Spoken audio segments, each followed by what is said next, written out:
Today we are going to talk about the gram staining mechanism. So let's begin.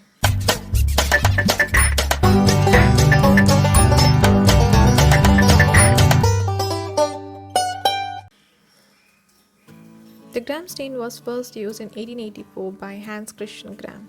The staining procedure differentiates among organisms of the domain bacteria based on the cell wall structure. Now, the gram-positive bacteria contains thick peptidoglycan and stain purple, whereas gram-negative bacteria have thin peptidoglycan layer and high lipid content. Now, the gram stain has 4 basic steps. First is applying a primary stain crystal violet to a heat-fixed smear, followed by the addition of modern grams iodine. Rapid decolorization with alcohol acetone or a mixture of alcohol or acetone, and lastly counterstaining with safranin. Now let's talk about the chemical mechanism. So what happens in gram-negative bacteria? The first step remains the same. In aqueous solution, the crystal violet dissociates into Cv plus and Cl minus ion that penetrate through the walls. Now the Cv plus interacts with negatively charged components of the bacteria, staining the cells purple in color. When added, iodine interacts with Cv plus to form a large crystal violet iodine complex within the cytoplasm. The decolorization agent that contains ethanol and acetone solution interacts with the lipid of the membrane of gram-positive bacteria.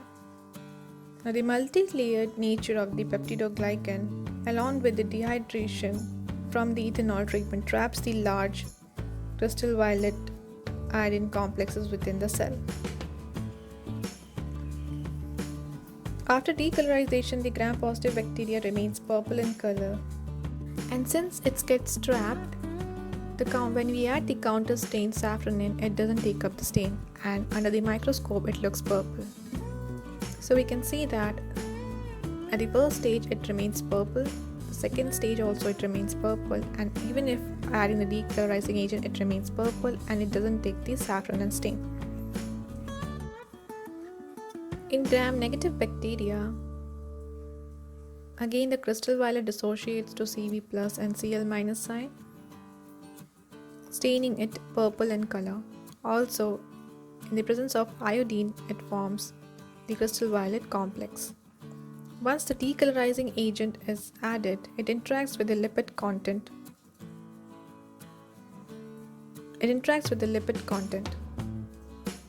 That makes the walls leaky and washes the crystal violet iodine complex. So now what happens, as soon as the counter stain or the safranin is added, it takes up the stain, and under microscope we can see the pink in color. So we see that at the first stage it stains purple, the second stage also it stains purple, but after adding decolorizing agent it becomes colorless, and at the end it takes up the stain and becomes pink in color, and that's how we see in them under the microscope.